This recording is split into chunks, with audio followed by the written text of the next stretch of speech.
Video बनानी, video.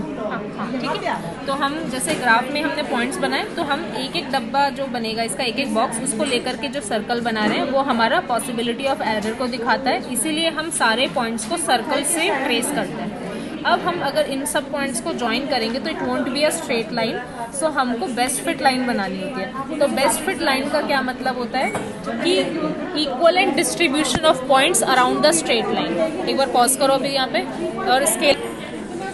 तो अब हमें करना क्या है कि हम ये स्केल लेंगे बड़े वाला, और अब इसको ऐसे, क्योंकि ओरिजिन से पास होना चाहिए, क्योंकि हमने जीरो एरर जीरो कर दिया है, तो यानी जब कोई मास नहीं है उस टाइम पे एक्सटेंशन भी कितना होगा, जीरो होगा। तो इसको जीरो से लेकर के अब हम इसको लास्ट वाले पॉइंट पे अगर करें तो आप देख रहे हो यहाँ पे सारे के सारे पॉइंट्स एक तरफ रह गए, इस तरफ तो कोई भी पॉइंट दिख ही नहीं रहा है मुझे।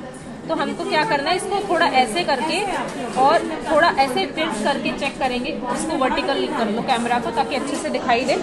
अब आप ये देखो कि अगर मैंने इसको इस पॉइंट पे मैंने लाइन ड्रॉ की तो एक दो पॉइंट इधर रह गए, तो ये एक दो पॉइंट इधर भी आ रहे हैं, तो ये बैलेंस्ड ग्राफ है, यानी इक्वल डिस्ट्रीब्यूशन। मैं कोई लाइन अगर ऐसे बना दूं तो इस केस में सारे पॉइंट इधर रह गए, ऐसे कोई लाइन खींचूंगी तो सारे इधर रह गए। तो यानी आपको ऐसे लाइन चूज करनी है कि इक्वल डिस्ट्रीब्यूशन हो जाए। तो अगर इसके लिए मैं बनाना चाहूँ ताकि इक्वल अलाइनमेंट हो जाए सारे पॉइंट्स का, तो वो शायद कुछ ऐसी लाइन होगी।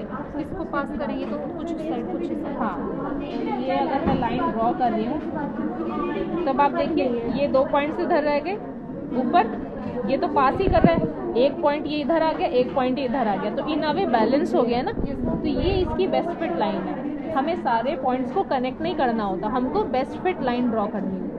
इसमें समझ में आ गया अब आपको।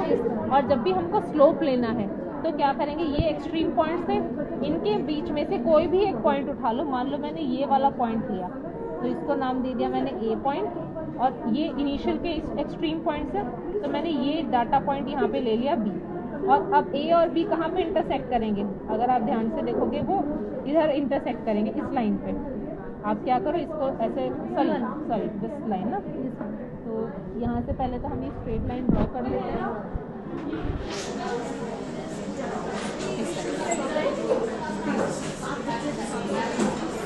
राइट, और इधर से ये वाली लाइन ऐसे ड्रॉ कर लेते हैं।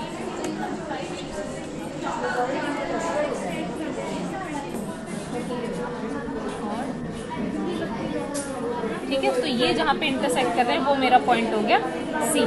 अब स्लोप किसके बराबर होगा, ए सी बाय बी सी। तो ये हो गया ए सी अपॉन बी सी। तो कैसे निकालेंगे ए सी, इसका वाई एक्सिस का वैल्यू कितना है 9 माइनस इस सी पॉइंट का Y axis 2 divided by X axis कितना है यहाँ पे, ये यहाँ पे इंटरसेक्ट कर रहा है ना, तो ये 120 है, दिस इज 125, तो दिस इज 130 होगा मैम, ये 130 है यहाँ पे ना, 140 नहीं, सॉरी 140 है। तो ये हुआ 134 हुआ ना, क्योंकि 2 का गैप है। तो ये हो गया 134 माइनस, अब इसका एक्स एक्सिस बी पॉइंट का क्या है, ये 20 है, ये 40 है, तो ये 30 होगा। तो स्लोप आ गया 7 डिवाइडेड बाय 104, और इसके यूनिट क्या आएंगे, वाई एक्सिस की यूनिट क्या है सेंटीमीटर, एक्स एक्सिस की यूनिट क्या है ग्राम, और हमको स्लोप एसआई यूनिट में कन्वर्ट करना है। तो ये हो जाएगा 7 divide by 104 into 10 to the power -2, तो मीटर, और 10 टू द पावर -3 कर देंगे तो किलोग्राम। तो ये स्लोप की वैल्यू आ जाएगी हमारी। समझ में आ गया।